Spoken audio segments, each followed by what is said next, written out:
What is the advantage of having a father to pray to? Hello everyone, David here. Welcome back to my channel.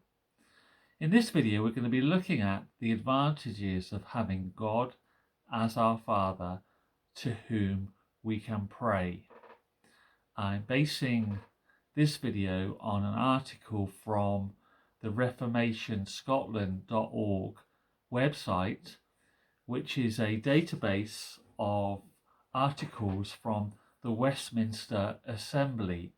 Now, the Westminster Assembly was an advisory body of theologians to the English Parliament, which met at Westminster from 1643 to 1648.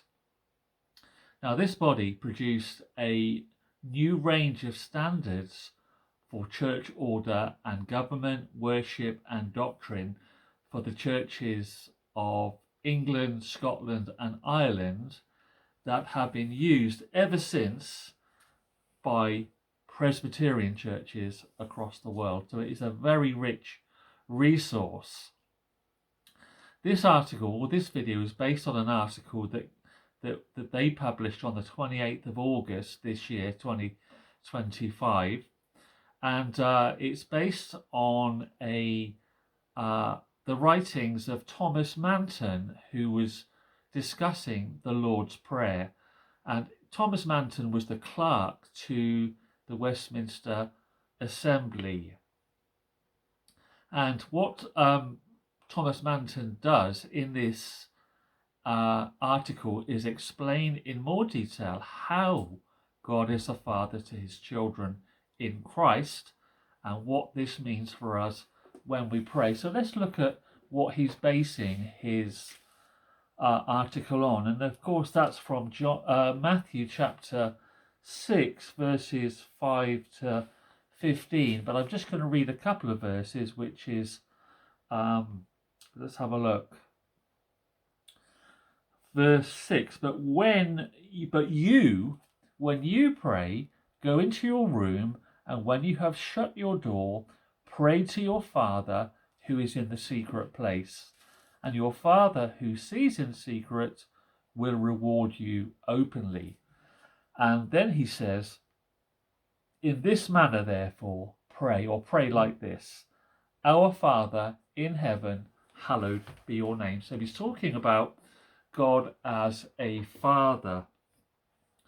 So in what sense is God a father? By the way, I'll leave a link to this article in the description to the video, and then you can access the full resources of the reformationscotland.org website, and you too can be blessed by the articles and teaching, the biblical teaching that there is in there. So in what sense then is God a father? By the way, before I begin, let me just say, if you're new to my channel, welcome. My channel is focused on theology and apologetics, theology being the study of the nature and character of God, and apologetics being the defense of the Christian faith. So please don't forget to like and subscribe, and more importantly, to comment. It's the comments that drive the algorithm that drives good Christian content to the top of the feed on your social media. And isn't that what we all want? And please don't forget to tell your friends about my videos, about my channel, and ask them to like and subscribe too. So in what sense is God a father? Let's have a look. This is what Thomas Manton says. The first person of the Godhead is called God the Father.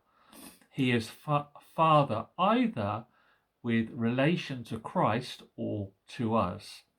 So with respect to us, the first person is not only the Father of Christ, but also our Father.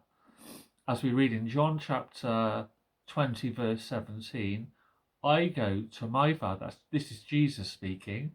I go to my Father and your Father. So those who want to pray correctly must address themselves to God as a Father in Jesus Christ. Our focus in our prayers is mainly with the first person, that is God the Father, with whom Jesus Christ, God the Son, intercedes for us. As we read in the book of 1 John chapter 2 verse 1, we have an advocate with the Father, that is Jesus Christ, the righteous one. So before whom does he appear? That is, who does Jesus appear before? He appears before God the Father. And it is the Father to whom we direct our prayers. And as we read in Ephesians chapter 3 verse 14, I bow my knees unto the Father of our Lord Jesus Christ.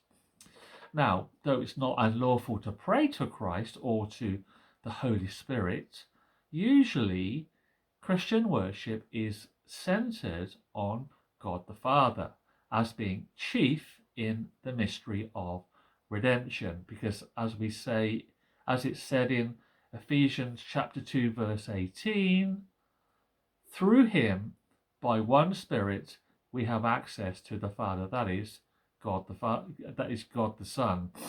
So we come to him through Christ as the what's called the meritorious cause. That means he has procured permission for us, and by the Spirit as the efficient cause. In other words, he is the one, the Holy Spirit is the one that gives us the heart to come. And we come to the Father as the ultimate object of Christian worship. Now, if we're worshipping anything else in our Christian worship, if we're worshipping Jesus or if we're worshipping the Holy Spirit, we are not worshipping correctly. The object of worship is and should be God the Father. So he is a father by creation.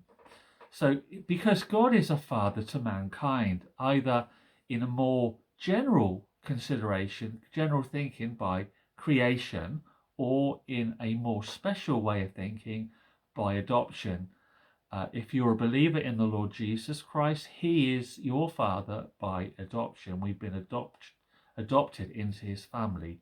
So there is then some advantage in prayer to look upon God as our Father by virtue of creation, which means that we can think that we can come to him as the work of his hands and beseech him that he will not allow us to perish, as we read in the book of Isaiah chapter 64 verse 8. So there is a general mercy that God has for all his creatures, and therefore he gave us rational souls and fashioned us in the womb that we may come to him and say, God, you have made us, do us good, do not forsake us. And it gives us confidence in the power of God, for he has made us out of nothing, and he is able to keep us, preserve us, and provide for us when all things fail and in the midst of all dangers.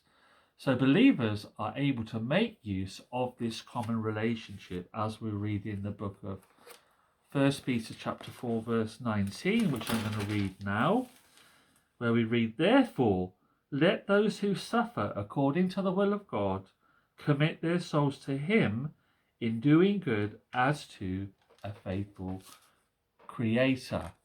And if we also look at Psalm 124 verse 8, this is what we read. Our help is in the name of the Lord who made heaven and earth. So he is our Creator. He's also our Father by adoption. You know, there is a particular sort of people to whom God is a Father in Christ. That is, to believers, as we read in the book of John chapter 1 verse 12, which I'll read now. John chapter 1 verse 12, where we read, but as many as received him, to them he gave the right to become children of God, to those who believe in his name. Praise the Lord for that.